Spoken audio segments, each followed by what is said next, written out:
Meet Josh, an American who's lived in China for the last 7 years. Here he worked for Apple and later started his own business in manufacturing consultancy. Josh shared the honest truth about being black in China, why many Americans don't understand real life there, and whether he feels restricted living in China. I'm Max Chernov, your insider to Expat Life.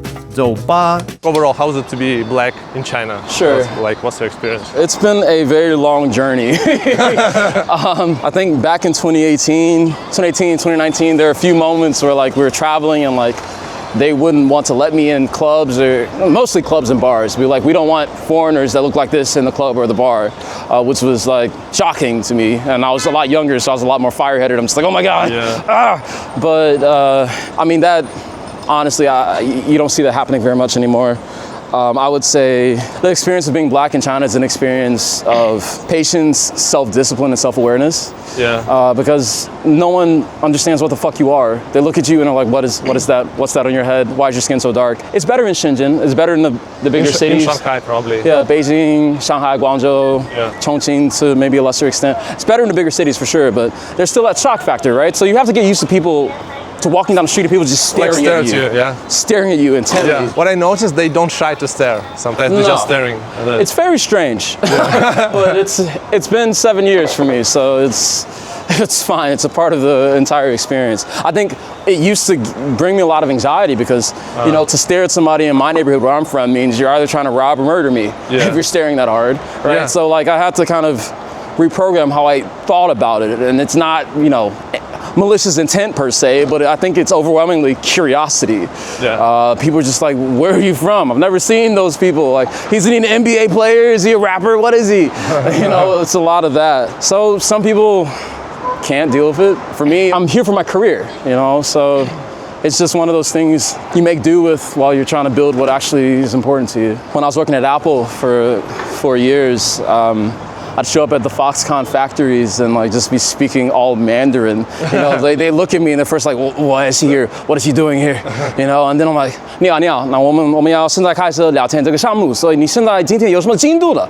我听说我们在这个车间有个问题。And then they're like, they freak out. So that's still fun. It's still fun to pretend you don't speak Mandarin until you really do, and they don't know how to deal with it. I will say, being in China for this long, you really do get a different lens into the experience of being an immigrant into any country, which is something I think is important as Americans to understand, because it's not your country, not your customs, values, language.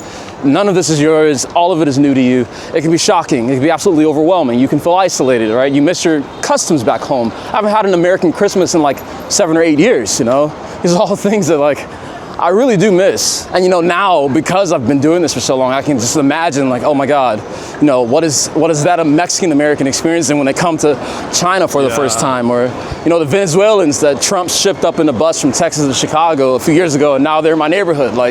What are they going through? So it does give you a lens, a different perspective, right? Definitely. And it's important, we have our differences in culture and values and all these things, but we're all still people. We all bleed red, have to drink water, shit once a day, need to eat food. We all want the best for our families, and I think for me, that's what it comes down to. What are the biggest misconceptions about China in the US? Yeah, I mean, that's something I grew up with as well, I grew up thinking that China was kind of this maybe very poor and kind of backwards place. I'm thinking that people just have no agency, no ability to move around, to do what they want, to pursue their dreams. And I find it to be far from the truth. From my experiences here, meeting with young Chinese entrepreneurs my age, seeing the things that people are able to accomplish when they put their minds towards it, I find there to be a lot of opportunity here, but just my opinion, at least. Do you think that the Chinese dream exists, and is it similar to the American dream? Do people value money and success? Yeah, they definitely value it. I think capitalism is absolutely a global phenomenon. People want to make money everywhere. I would say the China dream, I think writ large, the China dream is really about China as a nation establishing itself as kind of an independent and strong presence that can stand next to the European Union, the United States, all of these other developed countries. I think that's China dream for, big picture. Small picture, I think it's being able to afford the lifestyle here. I think it's honestly very hard for a lot of locals. As the housing market in Shenzhen itself is like millions and millions of dollars for apartment buildings in the middle of the city. Like I'd argue that the housing market prices are worse than places like New York and LA in some places. So it's like if you still have the dream of buying a house, buying a car, raising a family, it gets pretty hard when you're living in a first tier city like Shenzhen, Beijing, Guangzhou, Shanghai.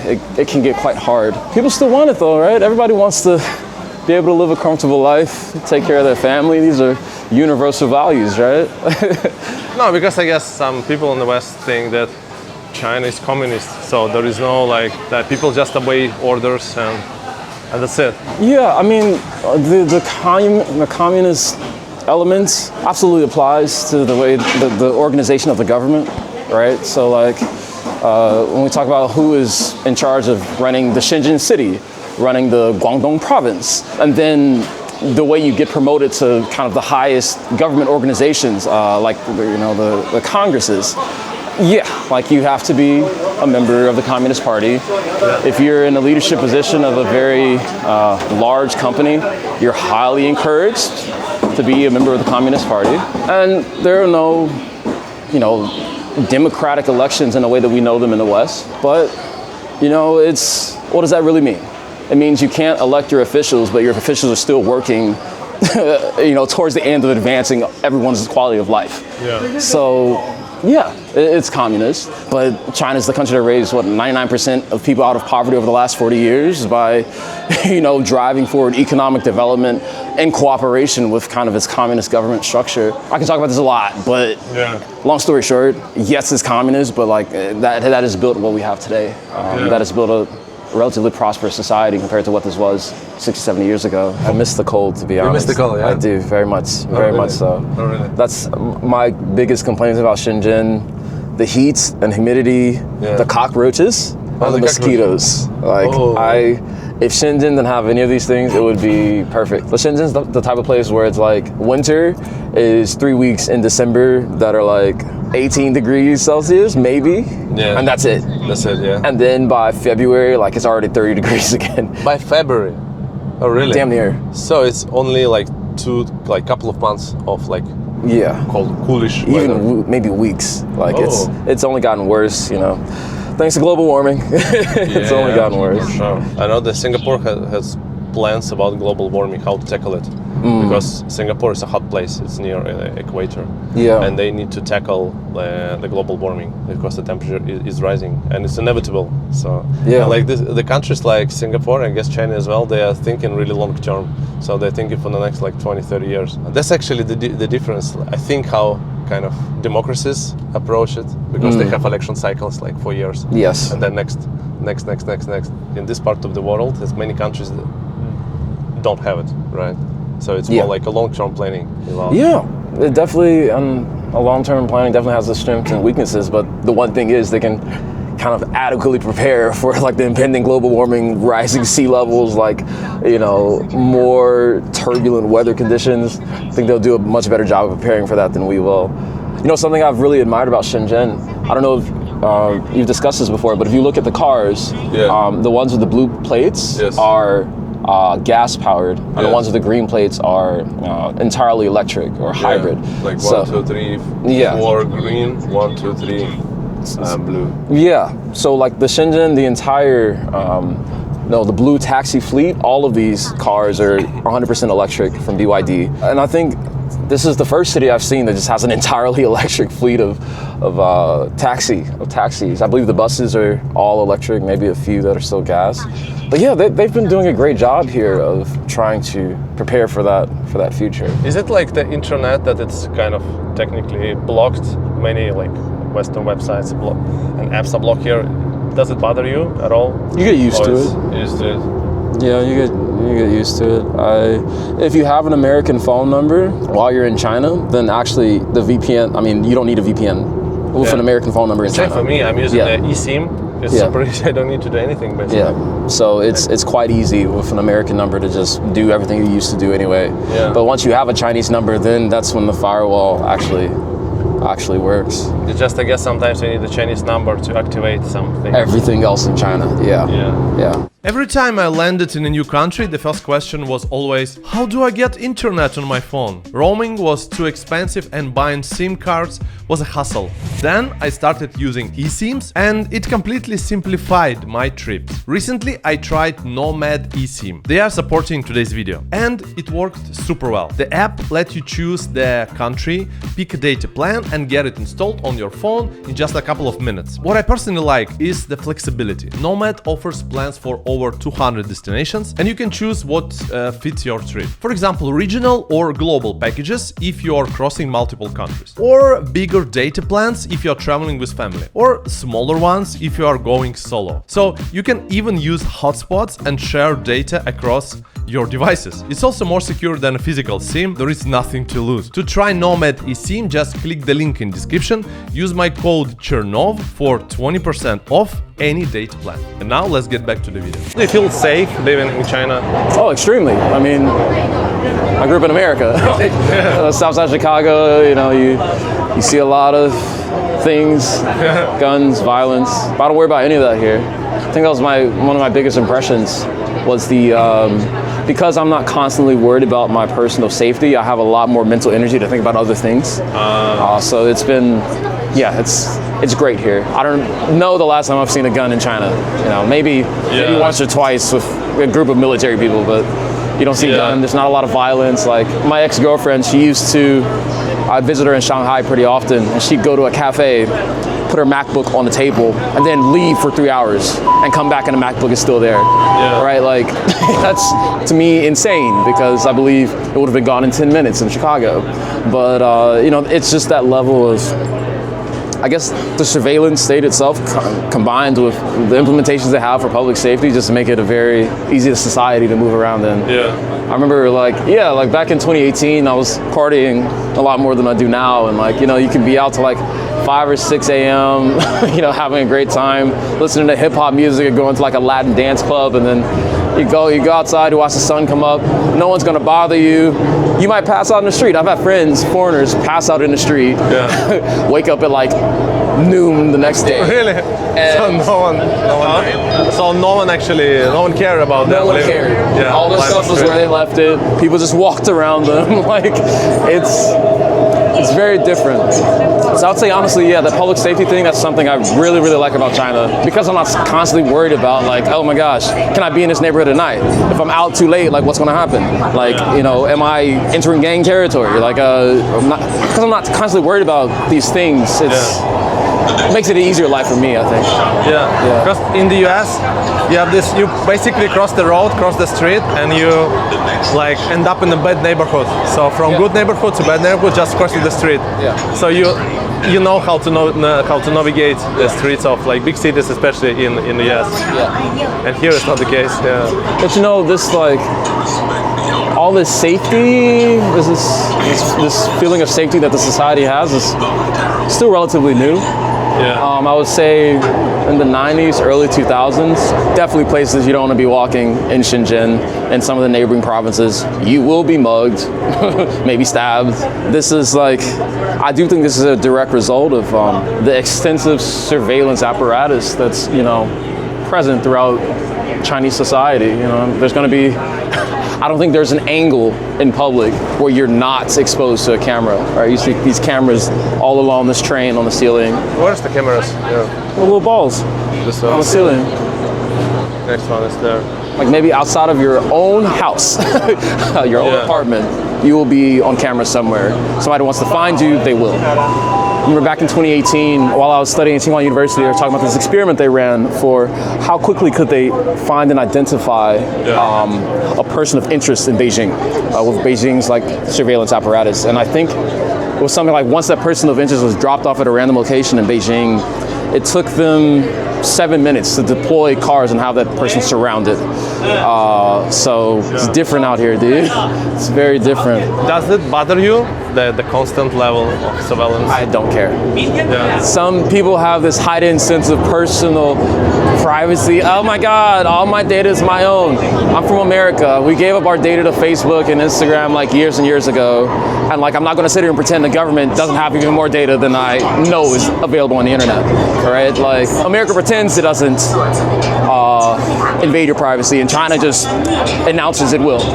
They're all doing the same thing, right? Yeah. So I don't care. Like, I guess I should just try not to do things in private that may come to light in public. I guess that's the only rule you can really live by, right? Yeah, totally makes sense. Yeah. So you're working with American companies. Do you? Yeah, American, British, Indian, African, Latin American. Do you see that, like, experience like this? American customers, they're afraid to go to China, physically, like fly to China to do business? That's not it. So I think there are two narratives happening in the States right now.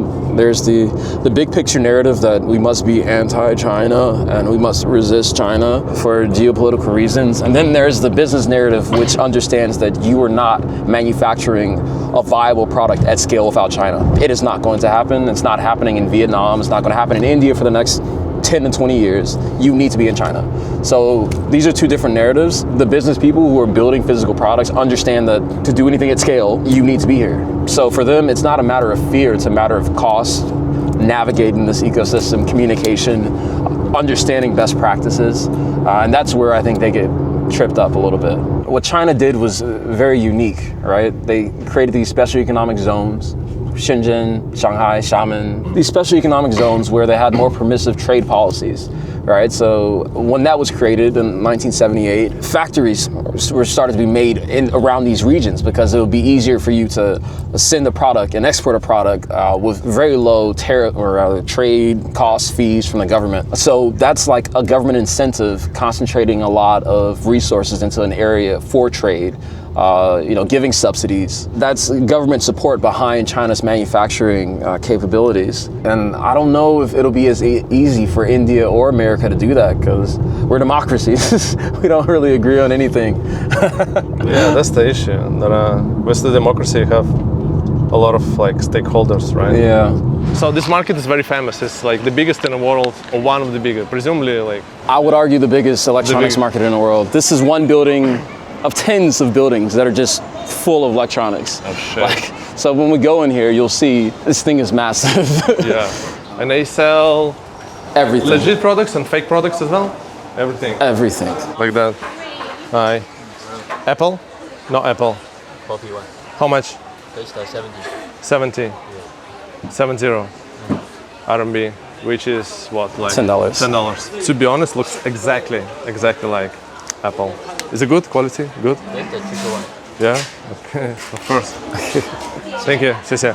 They've made Apple devices that have screens. Yeah. I know who can innovate, and it's not Apple. It's right here. It's right here, yeah. You see, they've got a lot of components. I mean, of course, USB cables, power cables, but also upstream components that you can be using to make your own devices. Yeah. During COVID 2020, I was bored as shit, locked down in China, not able to go home. Yeah. So I came here and built a computer. Oh, really? Like just with parts you can find in the markets and parts you can order online, but yeah, man, it's great. Wow, microscopes. Woo, that's cool. Oh yeah. The legend is that in the early 2000s, BYD and Huawei started here. BYD started by making third-party batteries for Apple, and Huawei started by copying the Apple phone. Allegedly. Allegedly, yeah. Apple Watch. This one? Yeah. Coffee. How much? 110. 110. Yeah. Okay, 110 is $15, yeah? Something like 14 Yeah, bucks. yeah, exactly. Yeah. My one. Very nice. A bigger one. This one how much? 120. 120. Very cheap one. Yeah. Can I synchronize with my iPhone? Yeah. Yeah? iPhone okay. Can you sell for 100? 100? How many pieces? Just one. And it's just for me. Okay, no problem. Huh? Yeah, give you. Yeah? Yeah. 100. Yeah, black color and the pink color. I think black color. Okay? Yeah, black color. Okay. Okay? Yeah. Okay. Okay? Yeah. Thank you. Okay. Thank you. Thank you. Well, here they're selling official products for these big name companies. That's official. Yeah? Okay. Much less customers at the official stores. I like the police guys on this. How you call this thing? The double wheel thing. Segways? Segways. Yeah. Like a Chinese Segway. Yeah. Nice. Is it police or is just like a guards? Police. Or like police? Yeah. Police. What's your feelings and thoughts when you're in the US after living in China for many years? Are you familiar with the Wild West? So the Wild West as a concept is kind of like, I guess in the 1800s, before California was, I don't know, American piece of land. You know, the Wild West was kind of the frontier where there were no laws, very little regulations. People could do and say what they want. You know, people were killing each other. There were cowboys. There were thieves, murderers. That's the idea of the Wild West. That's what America feels like, the entire country, in my opinion. Like now even? Now, yeah. Really? Like, because it's like very divided and like very divided, very violent. The poverty, the socioeconomic gaps. I don't know if you've ever been to San Francisco, but it's I spent there summer when I was 20. It's only gotten worse from when you were there. I guarantee it. It's just so incredibly disappointing. San Francisco, which is supposed to be one of the most liberal places in the country, still hasn't figured out how to properly take care of its homeless population in a way that's equitable. So instead of, dealing with it, San Franciscan people may say, oh, not in my backyard, and, push the homeless all into a single neighborhood. So now you've got neighborhoods that are just full of really herds of homeless people, their own ecosystems, people suffering from mental health issues, people who are just out of work, people who are drug addicts. It's really all concentrated in a place because people don't want to actually address the problem. San Francisco is one of the richest places in the world, and they have one of the highest homeless populations. I feel like that's just embarrassing. So I don't know, it feels, a lot of America, in my opinion, feels like the Wild West right now. Of course, there's still good parts. Of course, I love my home, but I don't know, what is it going to take for us to make a more equitable society where people don't end up homeless and in the streets and shooting up drugs, and where we take care of people who have mental health issues, give them housing, and where we actually have laws that control the use of guns instead of training kids how to hide from an active shooter, right? I feel like it's a little insane. I think I could summarize America's problem, the entire country, is just simply a problem of being able to make enough income to afford the quality of life you want. If I will to boil it down, that's the problem, right? We have all of these people who live in more rural parts of the country who vote for Trump because they feel like he's going to tear down an establishment that is hoarding the wealth from them, moving their factories out of their towns towards China. They feel like he is going to be the guy who brings them the opportunities to make enough income to have a good quality of life. In the big American cities, you've got, of course, very many different types of people of different ethnicities, sexual orientations, all things. And there's an emphasis in liberal American culture in safe spaces and in using the right language around people and in making them seen, feel, and heard. I would argue that if these people, who are asking for these safe spaces, if they're allowed the opportunity to make a reasonable income to afford a high quality of life that satisfies them, I'd argue that these things would be less of a hot topic issue. But because it's the fact that in an American liberal city, you end up working at Starbucks and can barely afford to live in a nice apartment, right? There's just so many pressures that are adding on to these types of people. That's what I'd argue, at least. So I see America as just an issue of, all of it comes down to wealth distribution or the lack thereof, the lack of opportunity. And this is our little place. So, and this place costs 1K usually. Yes. But nice. So it's shared living room and 2-bedroom. Yeah. A little kitchen. Yeah. Balcony. Django. Room is here. Just trying to make good use of space. A lot of stuff packed in tight, but it's comfortable. Aircon is running all day long? Yeah. Or you can switch it on Yeah, there's a switch on the wall. No, I mean on your phone. Oh, no, this is manual, sadly. Yeah. Yeah, so I'll kind of sit up there and do work when I'm working from home. Yeah. Look out the window, I have a little desk. Nice. Easy. Easy, man. We have 2 cats, but they seem to be hiding. This one is here. There's one. Yeah, he's friendly. You can pat him on the head. Hey, buddy. What's up? So that one's named Rook, like the chess piece, because he's large and gray. Yeah. Doesn't move. And this one's named Nami. It's my roommate's cat. Hey, how are you? So 7 years in China and 6 years in Shenzhen, 1 year in Beijing. Yeah. How is Beijing different from Shenzhen? Beijing's the center of the country, right? It's Political center. Political center. So like I think in your daily life in Beijing, that is something that people also feel. Yeah? Yeah. Yeah. Like how through... Like if there's a special meeting going on in the city, then the Beijing will really tighten who moves in and out and around the city. Bars will close earlier. You'll have to take special lanes to fly into Beijing. Like so if you're flying in an airport from Shenzhen to Beijing, there'll be a special lane with like additional screening because meetings are going on.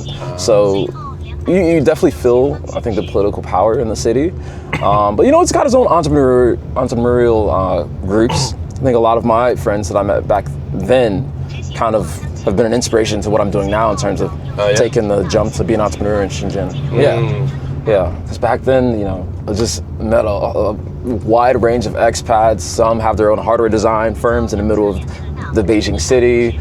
Some had their own professional translation firms. Some were like doing like 3D printed foods. Like, so Beijing has that as well. I think it could be the case that different type of people come to Beijing, come to Shenzhen.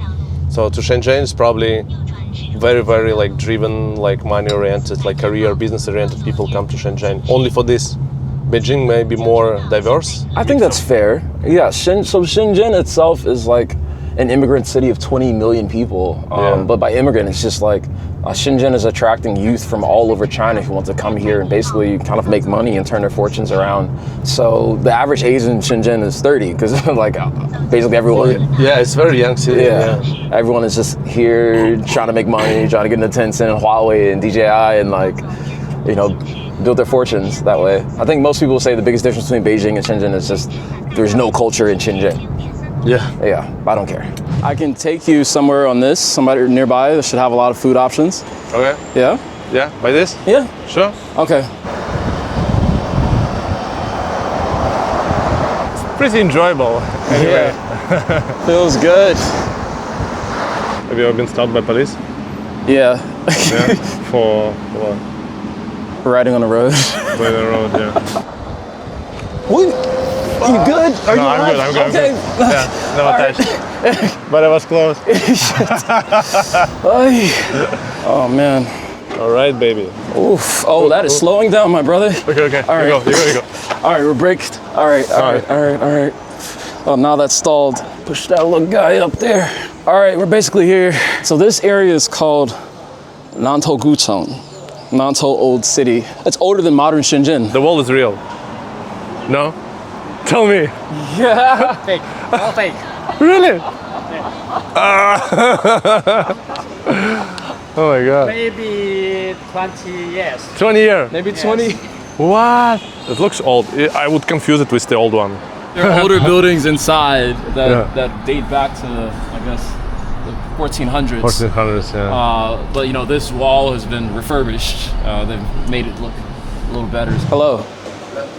You guys do barbecue? Okay, how? You want to do some barbecue? Sure. His Chinese is good? Oh, yeah. Yeah? 厉害. Very good. In most of the places you use QR code to order, even like small places. Yes. Yeah. Everywhere. Everywhere. Even beggars on the street use QR codes. Yeah. Are there any beggars on the street? You don't see it that much in Shenzhen. What will happen is like if you're hanging out late at night, there'll be like people walking around with like really cheap roses that we try to sell to you for 10 RMB. Oh, yeah. And they'll have their little QR codes. You'll see that, but you don't see as much of the.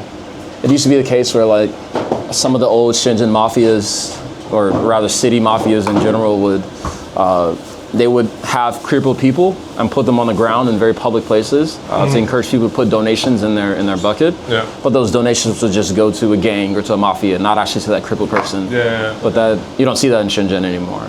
Yeah. Yummy. Whatever we don't eat, I'll take home. Yeah. That's very good, man. Spicy. Yeah. You can take spicy, no problem.